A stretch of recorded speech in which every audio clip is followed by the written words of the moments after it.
For centuries in Kenya, lions and Maasai have been locked in an ancient dance. Lions see cattle as prey.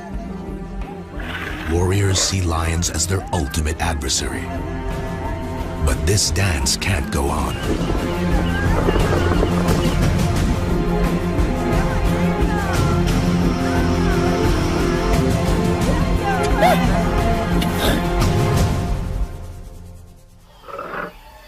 Lion, one of Africa's most iconic big cats, admired, feared, and loved worldwide.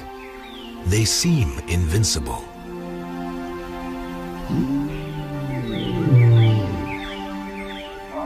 But wild lions are in trouble. Experts predict they may be gone from Kenya by 2030. 50 years ago, Kenya had 30,000 lions. Today, there are less than 2,000. Every year, 100 more lions disappear, but nowhere are they vanishing faster than in the land of the Maasai. Elikin and Selenkei are Maasai land lions. They're both well-known cattle killers and like outlaws on the most wanted list of the Maasai. They're lucky to be alive. Their sister was speared a month ago.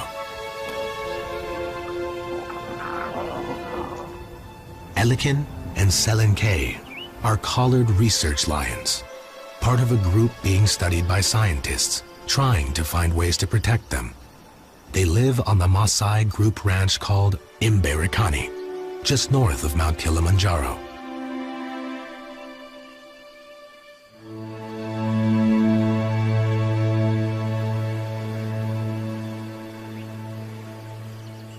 For the semi-nomadic Maasai that live here, livestock is the primary means of survival.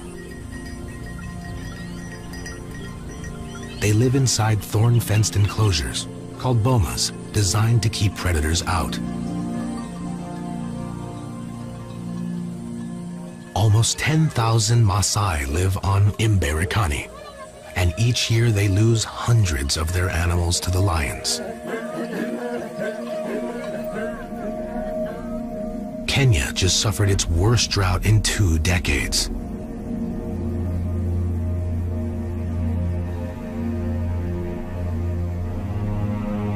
The huge loss of wild game and cattle has left both predator and man hungry and desperate. 26-year-old Joseph Katoke is a Maasai warrior, but he's also a conservationist. Most of the warriors hate lions. I myself, I love them very much. Joseph works as a Imberikani group ranch game scout, and when he's not taking care of his cattle, he spends his days protecting wildlife.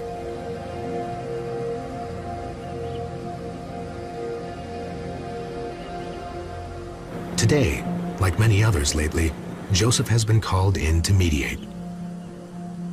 He normally wears his game scout uniform, but in this case, decides on plain clothes to keep warriors from turning on him. Big female, but there were 2 lions, big female and the other male cub, really big one too.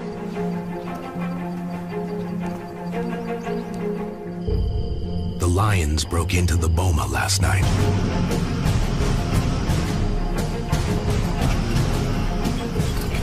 And wreaked havoc amongst the goats, leaving 3 dead or mortally wounded. So you can see some marks here. There's a fight between the first goat and the lion. So you can see how they were fighting. They try to take the goat down. The warriors woke to the cries of their terrified animals and chased the lions away. It was really badly injured. So the neck is broken, so it will automatically die. In the last month on Imberikani, warriors speared 2 lionesses for similar attacks. They're ready to hunt again.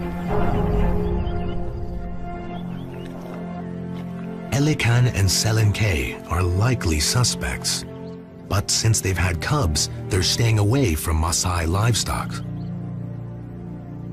Tummies are empty, Are the sisters back at cattle killing again?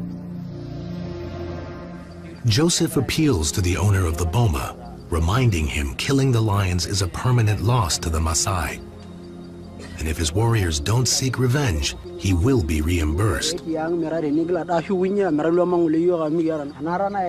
Predator Compensation Fund gives partial reimbursement as long as the Maasai don't kill the lions.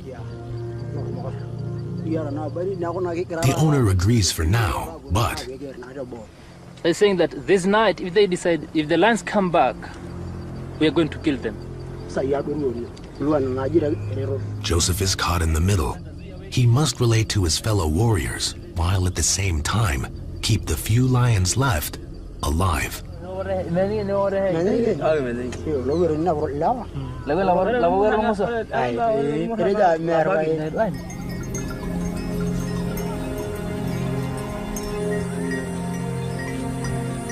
Merikani is a Maasai-owned communal ranch, and still an unfenced wilderness.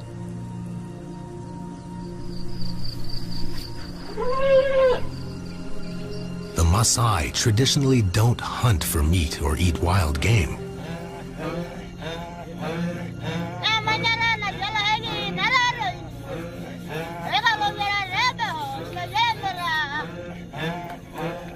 But warriors live to prove their bravery by hunting lions.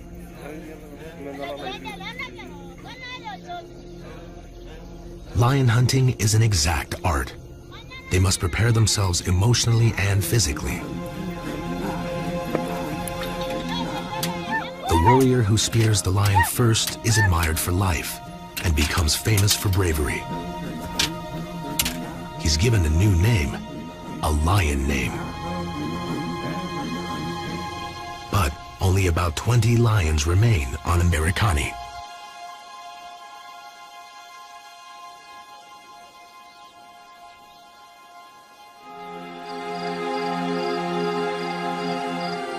Nimoy, another collared lioness, lives inside an impenetrable whistling thorn forest.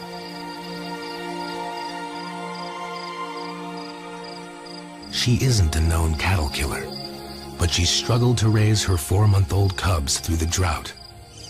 She's already lost one, possibly by starvation.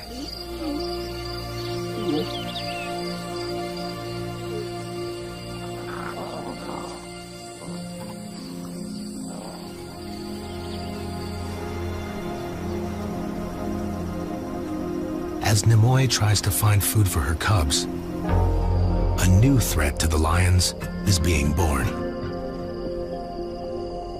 Lomanyak, 17, and Langkoi, 15, are going to be circumcised tomorrow at dawn.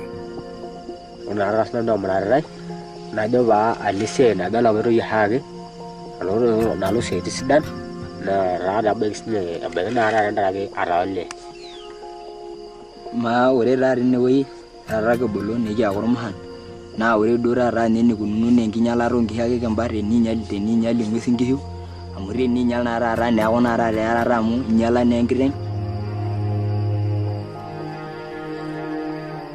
After circumcision, they will belong to the same warrior generation as their friends and be bonded like blood brothers for life.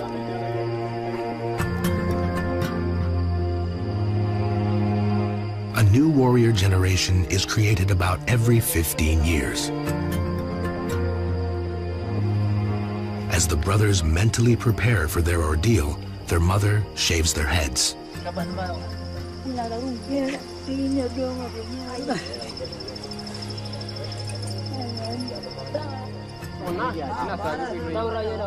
Their new age mates will stay with them through the night.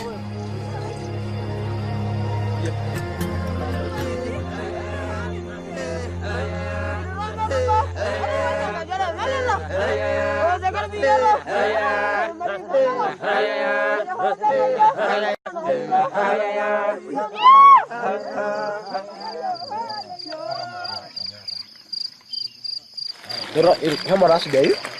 Yeah. How much do you back? Yeah.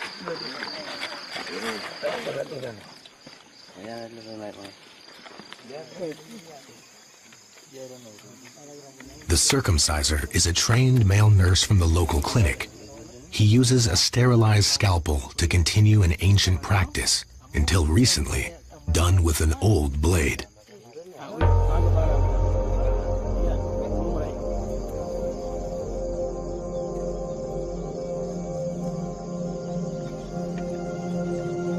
The brothers have made it through their public circumcision. They've passed the first test of warriorhood.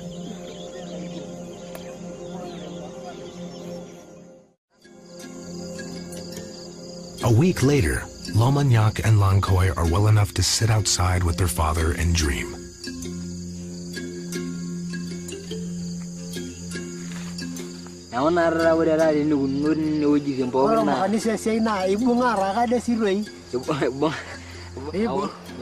Following circumcision, new warriors wear traditional initiate black for 3 months and carry bows and arrows.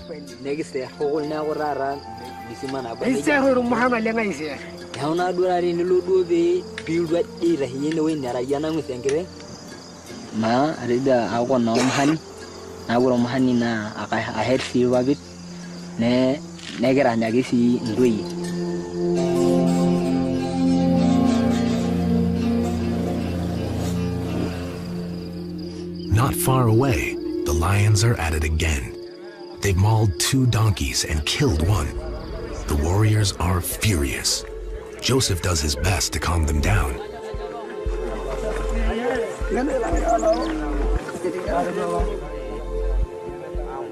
The research team has also arrived. Kylie McQualter works with Living with Lions, the scientists monitoring the collared lions. She's followed the tracks. And Elikin and Selen are not responsible. The lions that did this are 2 half-grown cubs.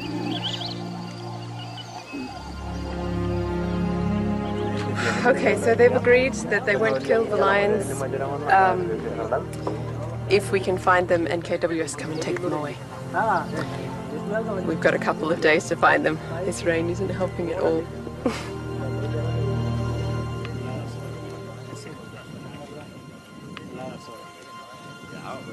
The 2 14-month-old cubs responsible for both Boma attacks are orphans. Their mother was speared 2 weeks ago. We are very suspicious they can be killed at any time. And already, we lost their mother just 2 weeks ago. And again, we might end up losing again the 2 cubs which has been left surviving around. They are right now orphans. Joseph thinks the cubs will be hunted, and he's noticed that the main lion hunters are nowhere to be seen. Ask me in Turkey or someone who can give us any information. He suggests to his commander that they quietly follow up on the missing warriors.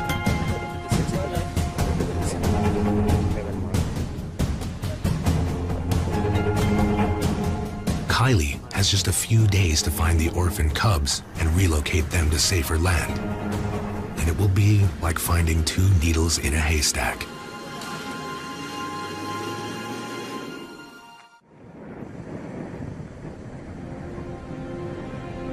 Living with Lions researcher Kylie McQualter has only a few days to rescue the orphaned lion cubs, or the warriors may hunt them.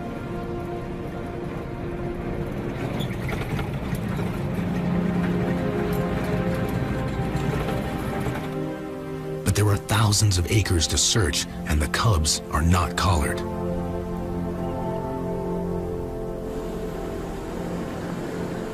Her fellow lion scientist Stephanie Dolrenry and her Maasai assistant are looking for Elikin and Selen.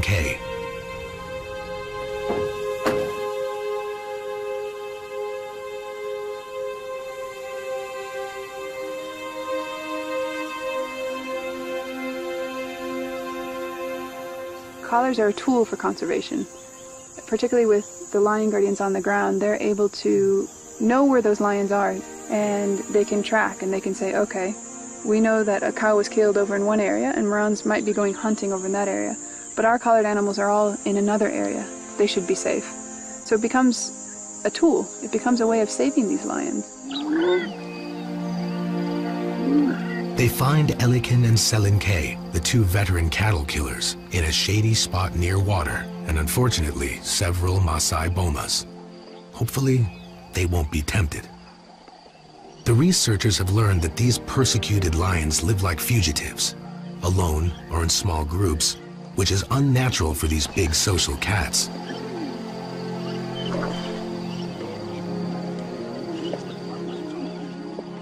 Lions usually live in prides, with an average of 10 or more animals in many places in Africa.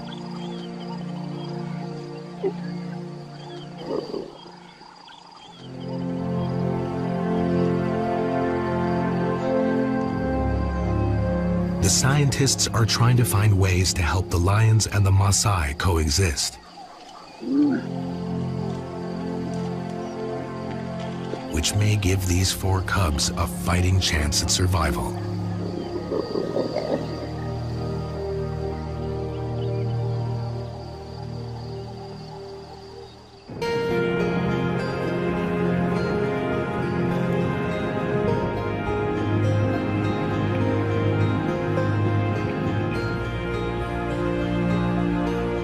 Joseph goes back to the donkey boma to find out what his age-mate warriors are doing.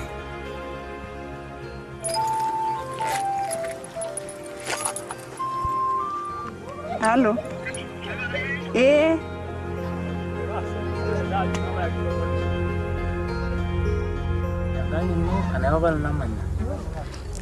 Elewa papa, pagana kanya say group ranjuriya. Ahi erinta bless. Iro ningo la ringo la ngani bolle la yonga diano rini. Ya wona mi into ninga de wuto no. Alamayo. Kai kirika nasa.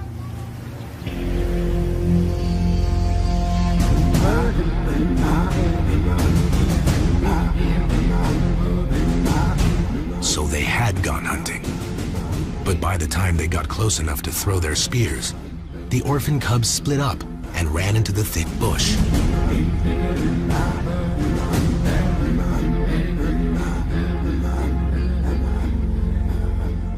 That's when they gave up.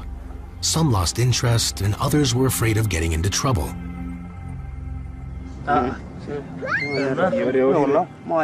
But there's one warrior here Joseph is concerned about. Renowned lion hunter Sane Pune has killed 12 lions. He's also Joseph's childhood friend and warrior brother.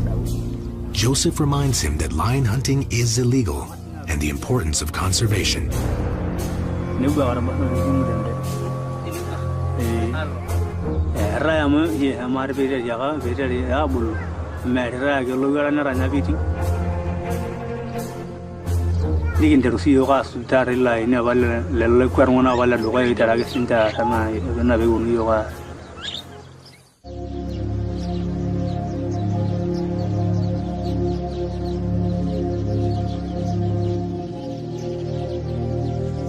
Finally recovered from their circumcision, the two brothers Lomagnac and Lankoy face another test on their way to becoming warriors. In this phase of initiation, they must hunt birds.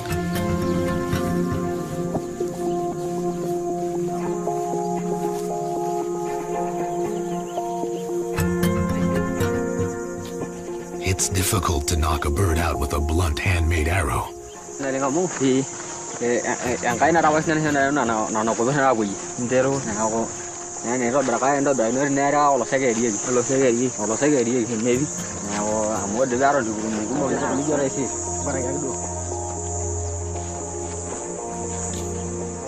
They're looking forward to hunting lions next.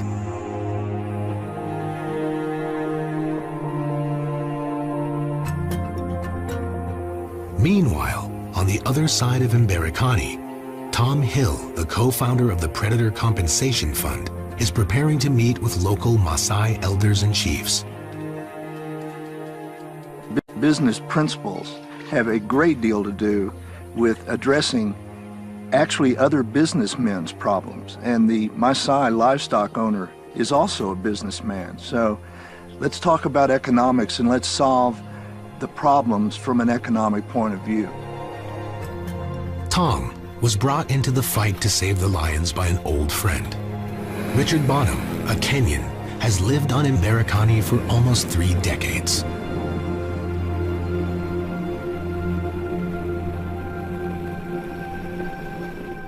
He started an eco-tourism lodge and has since brought conservation to the area. Today, he oversees a growing team of game scouts. And then it reached a stage where I could see the lion population was virtually extinct in the area. So I went to the elders and said, what are we going to do here? You know, we've got to stop it. And they said, well, the only way you're going to stop it is paying us for the livestock that are killed by the predators. Tom and the elders have now come together to brainstorm how to prevent more lion killings. Since the Predator Compensation Fund was founded, very few lions were killed on Mberekani. But after the drought, everyone panicked. And that's what I think the chief is about to tell us, his thought. 17 lions have been killed in the greater area surrounding Mberekani in the last 5 months. And him and the other guy said that, you know, the politics is going on, lions are being killed, but we are not going to stop talking to the initiative to stop lion killing. So we have to keep moving and make sure that we have to stop it. These elders in charge of training the new warriors are called Menyalayok, which means fathers of the warriors. They teach hunting and fighting skills, training warriors to protect their people's livestock. But things are now happening on Mberekani. For the first time, warrior traditions must change. They're setting up a series of training sessions for the new warriors. Lion hunting will no longer be tolerated.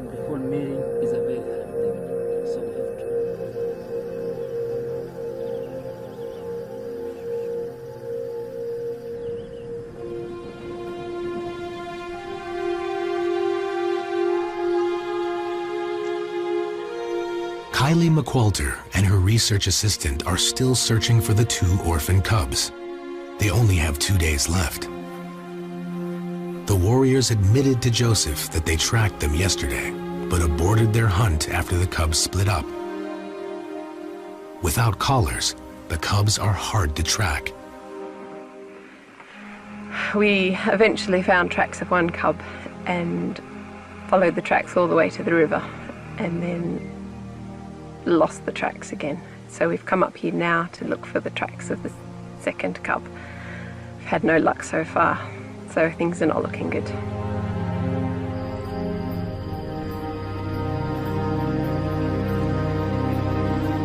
The cubs will be hungry again soon.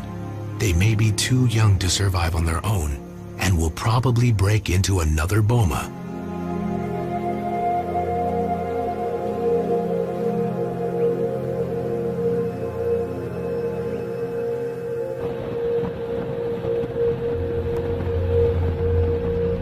The next day, Joseph is sent to investigate a different kind of lion disaster off Mberekani.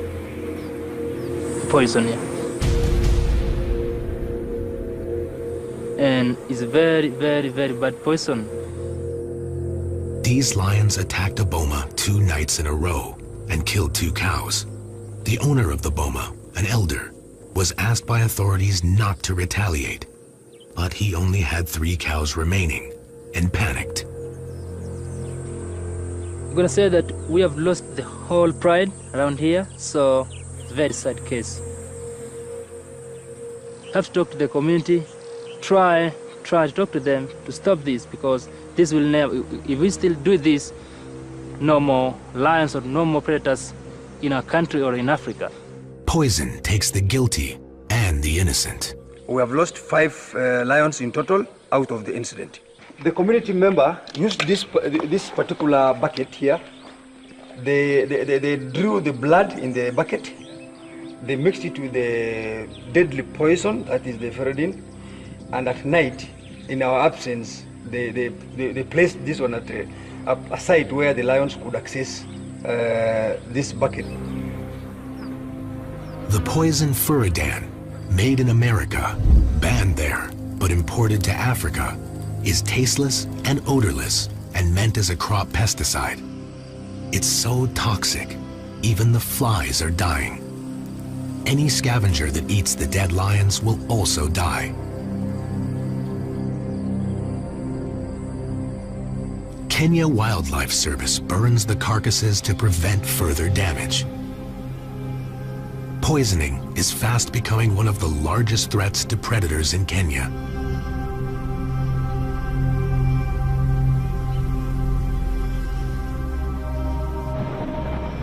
That night, Joseph is called into the Game Scout headquarters. A sting operation is underway to arrest a lion hunter. An informer told Kenya Wildlife Service that Sane Pune went after the 2 orphan cubs this afternoon and speared one. But basically, the cub is already injured. So what the plan right now on the ground is KWS to team up with our team, that is the mobile one, which is right down there at Kwesu, to team up this night and track this guy, because already we are made to understand that some of the informer knows exactly where he is. So the notorious lion hunter. Yeah. Because I think he's not even aware that we are aware that he's the one who have speared the lion, or we know that the lion has been speared. So there's high possibility of getting him because I think he must be just on the ground. Joseph wants Sane Pune to be caught, even though this puts him in an awkward position. He's among of my best friends in Berikani Group Ranch, and also in my age set. He's the one who have speared the lion that the 2 cubs that the mom has been killed the last 2 weeks. And up to now, according to the report we have had, is that the lion has been speared badly and also badly injured. Just told everyone, and I just told my office and the whole security team that if Sane Pune is there, we'll automatically lose the lion. And this is what happened right today.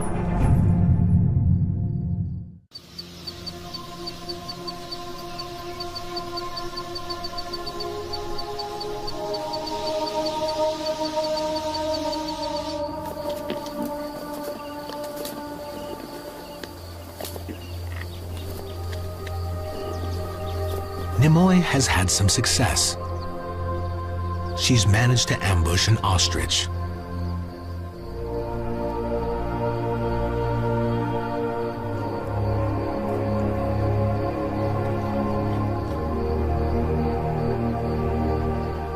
Ostrich are plentiful after the drought, but killing one on her own is an achievement.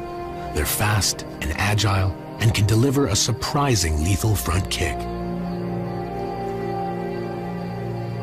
Somewhere in Mberikani, the Kenya Wildlife Service are holding Sane Pune in custody. Nimoy is oblivious to the drama playing out on her behalf and on behalf of all lions in Maasai land. If her success continues, it may be the turning point for Nimoy and her 2 remaining cubs.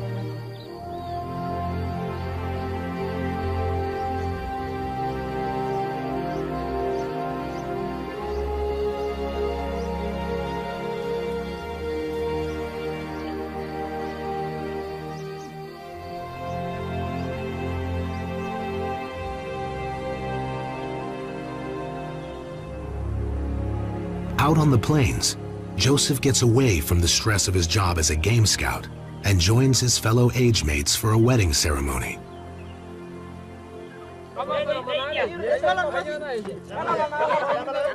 Everyone knows that Sane Pune was arrested last night and that Joseph played a role in it. The Kenya Wildlife Service is questioning the lion hunter right now.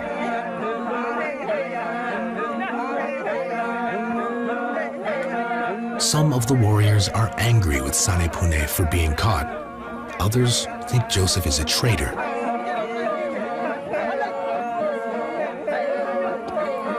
Joseph wants this to be a warning to his age mates. But his heart continues to walk the fine.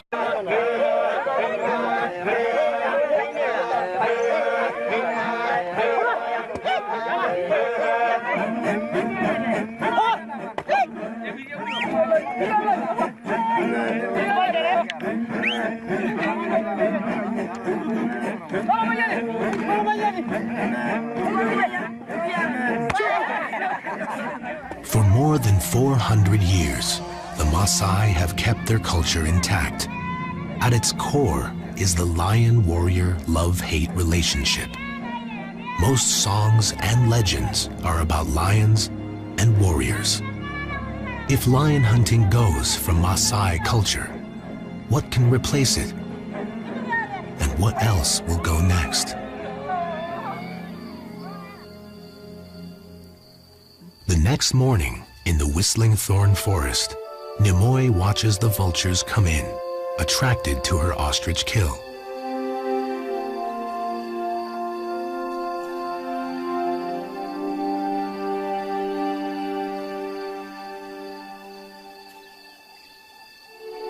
Lions all generally appear to be the same across Africa, but new genetic evidence is starting to emerge.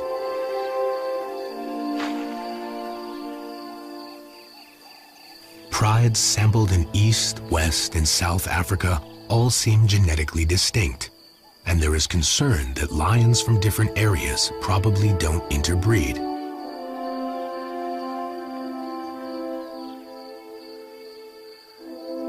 This means, to preserve the Maasai land bloodline, Nimoy and her small family are becoming even more precious as a gene pool.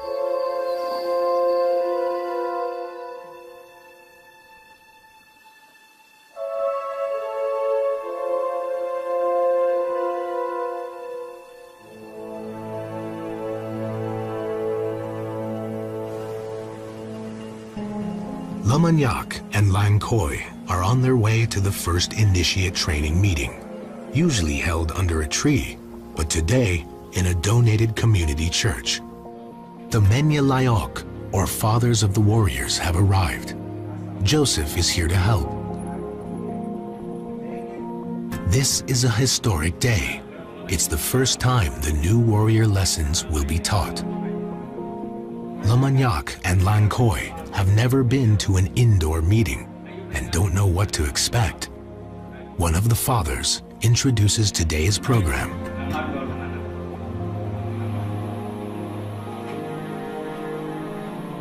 They're going to watch a training film in Ma language called We Don't Kill Lions Anymore. Lankoi has never seen a film before.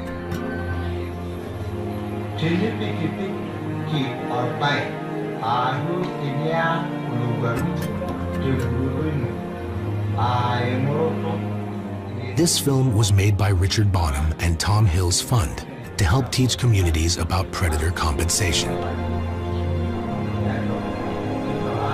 It's a starting point, explaining to the new warriors that with compensation, there's no need to kill lions anymore.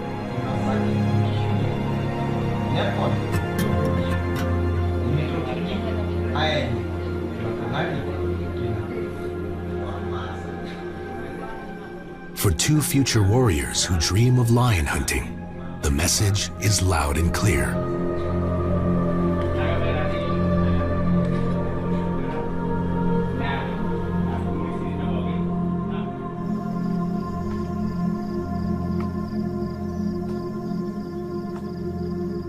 Back at their home, the despondent brothers tell their father about their first initiate meeting.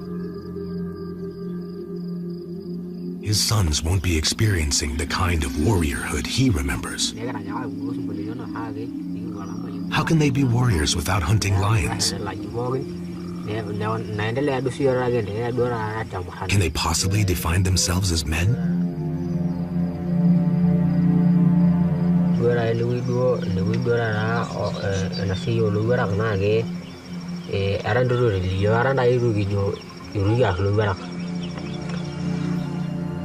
There are still many more Menya Layok meetings to come.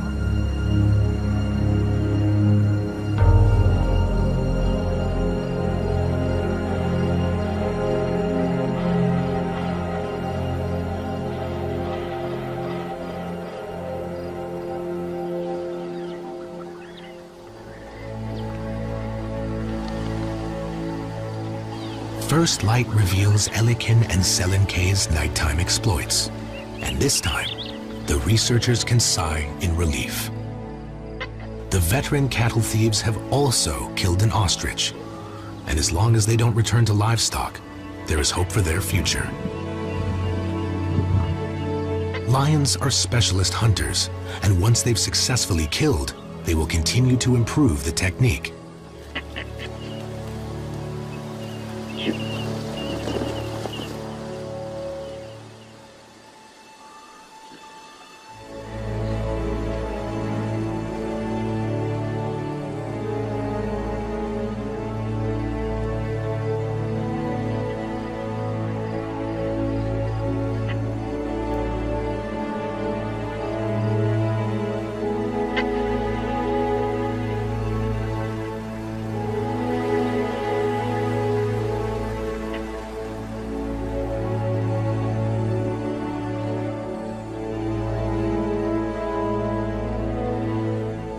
Kenya's lions are more than iconic symbols that bring tourist dollars to help support the economy.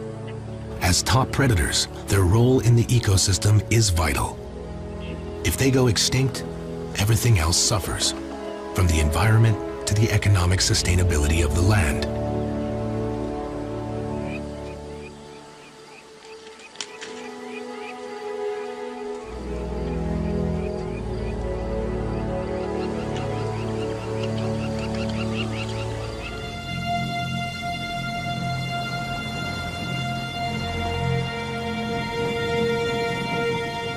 Sanepune, the notorious lion hunter, has been released by the Kenya Wildlife Service. There wasn't enough evidence to prosecute him. But there's still been no sign of the cubs, and Joseph decides to visit the lion hunter to see how he's doing.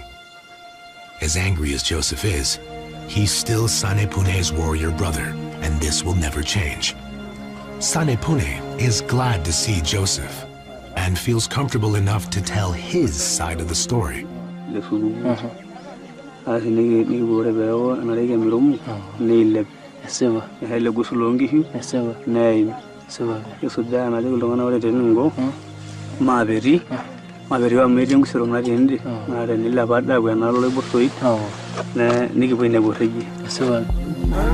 Sanepune started hunting and soon found fresh tracks of the cubs to follow.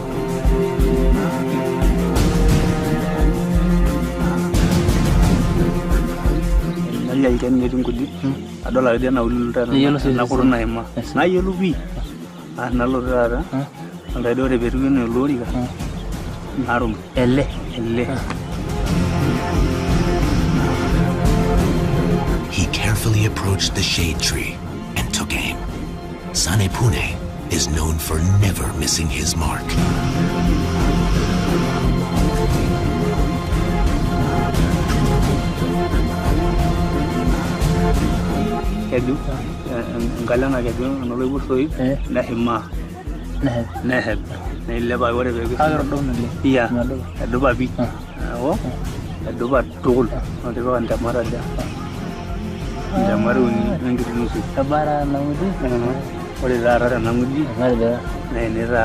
He says his spear went through the cub and hit earth. It had blood and mud on its tip. He followed the injured cub for a while and then decided to find some other warriors to help him. But no one would agree. That night, he was arrested.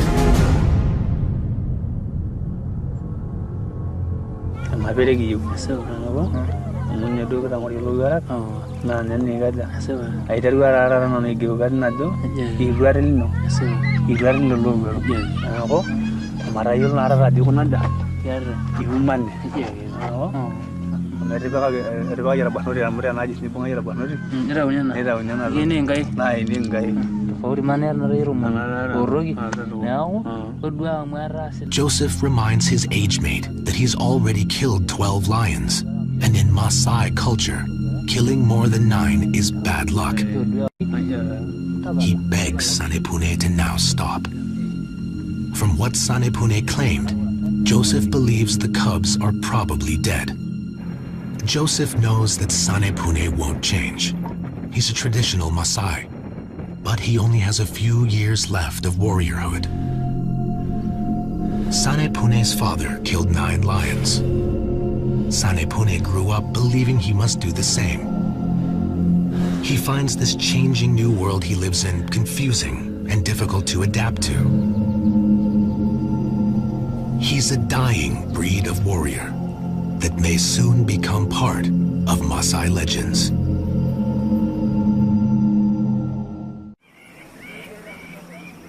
Several weeks have passed, and the next Menyalayok meeting is today. Only a few initiates have shown up. The new warriors are sullen. So far, they've been told what they can't do: kill lions anymore.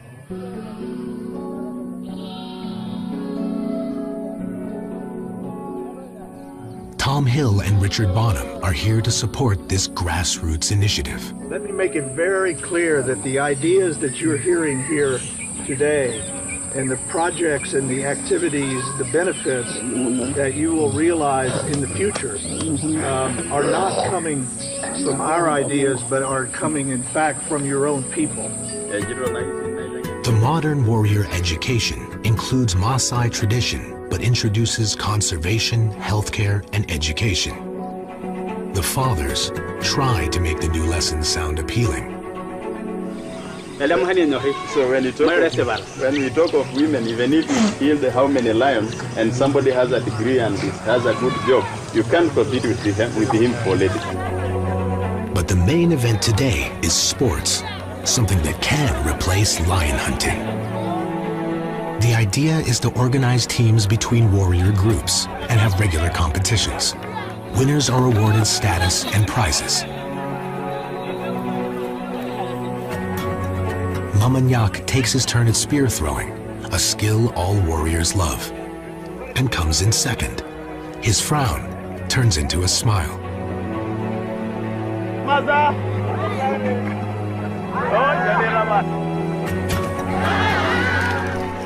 The day is a success, and next time more will attend. There are close to 1,000 new warriors on Mberikani alone. This story is only beginning for these teenagers, and the future is unknown. But as they continue their training, perhaps some will become different kinds of lion warriors. Research assistants that work with scientists, safari guides, and of course game scouts, following in the footsteps of Joseph. The same evening, the males of Mberikani are back. Both research lions are on patrol visiting their females. Shore and Manuele are among the few carriers of the Maasai land lion genetic profile, and as their great paws strut across these plains, they are the link to its survival. The 2 orphan cubs have reappeared. They survived Sanepune's spear and have not attacked more bomas. Somehow, they're learning to survive on their own. It's going to be up to the new warriors and the elders leading them to find the solutions. But for now, Lomanyak and Lankoi are just trying to cope with the new things they're learning. In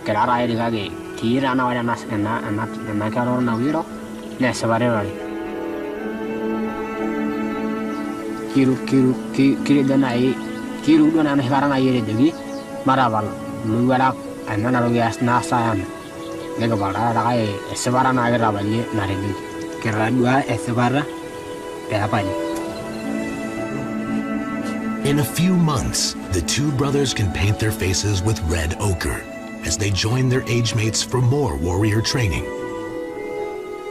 that will go on for the next few years as they become full-fledged Maasai warriors.